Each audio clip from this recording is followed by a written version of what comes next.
Prédire la destruction d'habitats naturels. Nécessaire mais compliqué.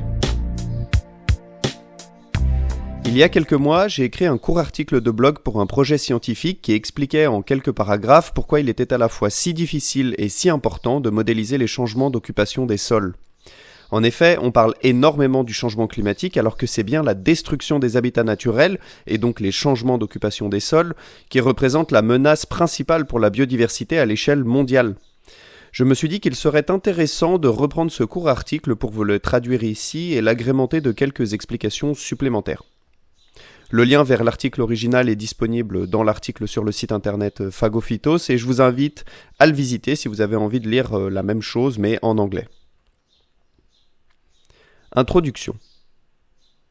Il est aujourd'hui largement admis que le climat va fortement changer au cours des prochaines décennies, ce qui entraînera des impacts profonds sur la biodiversité et la répartition des espèces sur toute la planète. Mais si le climat est un déterminant majeur des changements à venir, il n'est pas le seul mécanisme à la base de la distribution des espèces, ni l'unique cause de disparition de la biodiversité.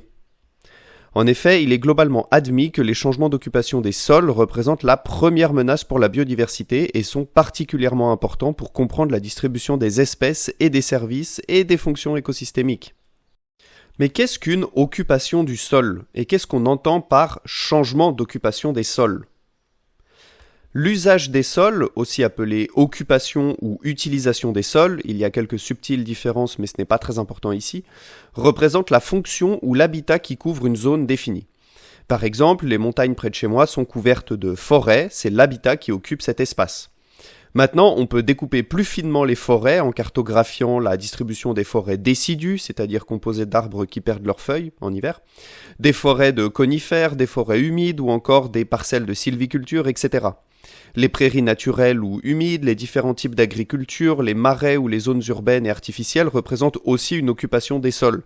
Chaque mètre carré pourrait être classifié dans une catégorie ou une autre d'occupation des sols. Mais alors de quoi parle-t-on exactement lorsque l'on évoque les changements d'occupation des sols ? C'est en fait un terme générique qui correspond généralement à la destruction d'habitats naturels dans le but d'en faire une zone plus productive ou artificielle, généralement moins diversifiée et moins habitable pour la biodiversité. Par exemple, on va raser la forêt pour en faire un champ de culture intensive, ou bien on va détruire un champ agricole pour en faire un supermarché. Mais cela fonctionne aussi avec une intensification des usages. Par exemple, une prairie de fauche ou un pâturage qui abrite une diversité élevée alors même qu'elles sont directement entretenues par les humains, peuvent être transformées en culture intensive. Les changements d'occupation des sols pourraient aussi fonctionner dans l'autre sens. Un parking de supermarché est renaturé et transformé en forêt. Mais ce genre de changement est tellement rare qu'il n'a absolument aucun impact capable de contrebalancer la destruction des habitats naturels. En revanche, la déprise agricole de certains territoires ou l'abandon des pâturages peut permettre à la forêt de repousser. De manière générale, l'occupation des sols change avec le temps et en fonction des priorités du territoire. Pourquoi modéliser les changements d'occupation des sols ? La distribution des usages des sols et des habitats est particulièrement importante pour modéliser, par exemple, la distribution des espèces. Nous en avions déjà parlé dans de nombreux articles et vous avez les liens en description et dans l'article sur le site internet de Phagophytos. En effet, il est pratique de savoir où se trouvent les forêts pour modéliser la distribution des espèces forestières. Il est donc très important de pouvoir cartographier un territoire pour savoir de quoi il est composé. Si vous voulez regarder un peu les cartographies numériques qui existent déjà, vous pouvez vous rendre sur le site internet de Corinne Landcover ou de Google Earth Engine. Si vous avez suivi les derniers articles publiés, vous savez d'ores et déjà que pour modéliser la distribution des espèces dans le futur, il faut avoir accès à deux choses.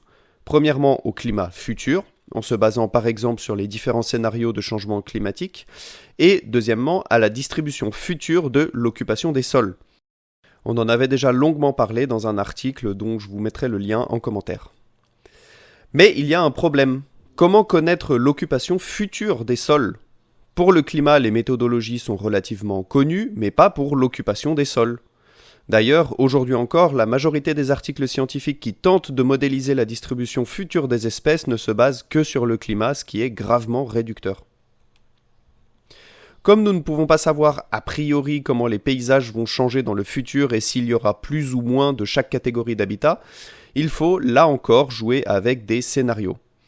Par exemple, dans mon projet actuel de recherche, nous nous sommes basés sur 3 horizons plausibles définis par les acteurs de la conservation de la nature et de l'environnement. Nous avons un premier scénario extrêmement pessimiste où les habitats naturels régressent pour laisser la place à des usages productifs et où les zones extensives sont transformées en agriculture intensive. Nous avons ensuite un scénario intermédiaire plausible qui serait une continuation de ce que l'on observe ces dernières années, c'est-à-dire une intensification des usages mais une protection de la nature existante et efficace. Enfin, nous avons un scénario optimiste où les pratiques intensives ont tendance à laisser la place aux pratiques plus extensives et ces dernières sont converties en zones plus naturelles. Méthodologie. Bien, nous avons donc nos scénarios futurs et la cartographie de l'occupation des sols actuels, mais que manque-t-il ?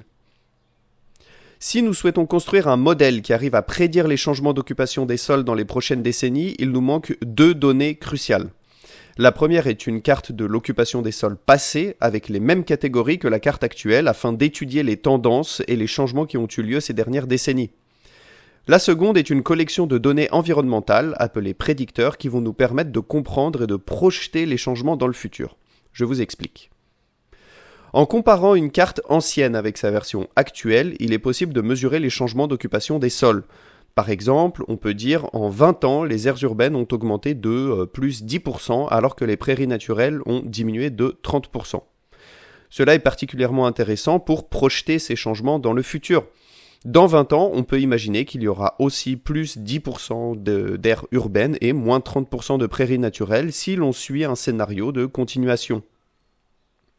Mais dans notre projet de recherche, cela n'est pas vraiment pertinent, parce que nous avons développé nous-mêmes des scénarios qui nous donnent des directives qui peuvent être très différentes de ce qui a été observé par le passé. Et puis, rien ne nous dit que les changements futurs seront dans la continuité de ceux qui ont eu lieu par le passé. Non, ce qui nous importe vraiment dans la comparaison de ces 2 cartes, donc celle qui est passée et l'actuelle, ce sont les zones où les changements ont eu lieu et leurs caractéristiques. C'est cela que nous souhaitons comprendre et modéliser. En effet, en utilisant les prédicteurs environnementaux tels que la proximité avec les infrastructures de communication comme les routes, les villes, mais aussi la pente, l'altitude, la distance aux zones sauvages et tout un tas d'autres paramètres, on peut alors prédire les zones qui ont le plus de chances de changer dans le futur. Prenons 2 exemples. En analysant où les zones urbaines ont été construites par le passé, on peut alors conclure, par exemple, que les nouveaux bâtiments et les nouvelles infrastructures sont généralement construits dans des zones plutôt plates, proches des routes et d'autres centres urbains, mais plutôt loin des forêts ou des parcs naturels. Cela nous donne des indications sur les possibles zones de transition vers de nouvelles aires urbaines dans le futur. Ainsi, une zone qui comporte toutes ces caractéristiques a de grandes chances de se transformer en milieu urbain dans les années à venir si nous considérons dans notre scénario que les zones urbaines vont effectivement s'étendre dans le futur. De même, nous pouvons voir que les nouvelles forêts ont plutôt tendance à pousser proches des zones qui sont déjà boisées, ou de zones naturelles ou de zones agricoles, et plutôt loin des centres urbains par le passé, ce qui nous donne donc des indications importantes sur les potentielles nouvelles zones qui seront reboisées dans le futur. En analysant ainsi toutes les transitions passées d'une catégorie d'occupation des sols avec une autre, on peut alors reconstruire une carte de probabilité de chacune de ces transitions et projeter dans le futur les changements attendus en fonction des directives que l'on donne au modèle, par exemple plus de forêts, moins d'agriculture, etc. Magique, non ? Importance des résultats et nouveaux problèmes. Maintenant que nous avons nos cartes futures d'occupation des sols, à quoi peuvent-elles bien nous servir ? Eh bien, comme expliqué précédemment, ces cartes peuvent servir de base pour étudier la distribution future des espèces et voir comment les changements climatiques et d'occupation des sols affectent les plantes et les animaux de nos territoires. C'est exactement ce que j'ai fait dans mon 3e chapitre de thèse que j'ai publié récemment et dont le lien est en description. On peut alors prédire par exemple la vulnérabilité des espèces, quelles sont les plus menacées par ces changements environnementaux, quelles sont les mesures à prendre pour la conservation avant qu'il ne soit trop tard, etc. On peut faire la même chose avec les distributions futures de services écosystémiques ou de connectivité du territoire afin de mesurer précisément ce que l'on gagne et ce que l'on perd en fonction de la vision que nous avons d'un territoire et de son futur. Grâce à ces données, on peut par exemple tester l'efficacité des zones protégées dans le futur. Bref, c'est un outil fantastique qui nous permet d'être plus précis dans nos résultats, mais qui est aujourd'hui trop peu utilisé par les écologues. Et peut-être à raison. En effet, projeter le climat dans le futur grâce à des modèles est très complexe et engendre tout un tas d'approximations, certes. Mais ces projections se basent sur de la physique du climat, c'est palpable et mathématique. Les projections d'occupation des sols ne se basent que sur des scénarios imaginaires que nous avons inventés alors que la réalité est en fait très politique.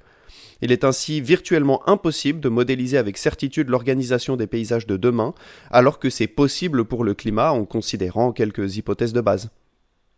Les changements d'occupation des sols dépendent de décisions politiques et géopolitiques, comme par exemple l'approvisionnement en matières premières, le souci de la couleur politique au pouvoir concernant l'écologie, la résilience, la souveraineté alimentaire et d'autres événements impossibles à prévoir. Pour se débarrasser de ce problème, on utilise généralement des scénarios très différents pour imaginer tous les futurs possibles à l'échelle d'un territoire. Mais le détail reste de toute manière impossible à prévoir. Par exemple, on peut imaginer sans trop d'incertitude que plusieurs hectares de forêt seront rasés dans les prochaines années, mais prédire exactement où au mètre carré près, c'est impossible. Pour tenter une nouvelle fois de prendre en compte ce souci du détail, une technique consiste à faire plusieurs réplicas, des dizaines voire des centaines pour chaque scénario, avec des changements modélisés à différents endroits du territoire, histoire de prendre en compte notre incapacité à produire une carte réelle de l'occupation future des sols. Mais les résultats de centaines de réplicas sont difficiles à résumer sans perdre de l'information et encore plus difficiles à communiquer. Bon, ces différentes techniques permettent au moins d'analyser les grandes tendances et d'en tirer des conclusions générales qui peuvent t'aider à prendre de meilleures décisions quant à l'avenir d'un territoire, afin de mieux conserver la biodiversité dans le futur, de sauvegarder certains services écosystémiques importants ou de planifier une restructuration agricole, par exemple. Mais cet exercice reste majoritairement académique et possède des incertitudes difficiles à traduire dans le monde réel. J'espère que ce nouvel article vous a plu. J'essaie de reprendre de temps en temps la rédaction des petits billets sur des sujets finalement peu ou pas du tout traités dans les médias classiques de vulgarisation scientifique ou écologique, afin d'aider de potentiels étudiants ou curieux à mieux comprendre le travail d'écologue. N'hésitez pas à me dire si vous souhaitez que je traite un sujet en particulier ou à me contacter si vous souhaitez plus d'informations. D'autres articles sont en cours de rédaction et devraient sortir dans les prochains mois, donc restez connectés et n'hésitez pas à aller visiter les liens que je mets dans la description si vous voulez plus d'informations. Salut!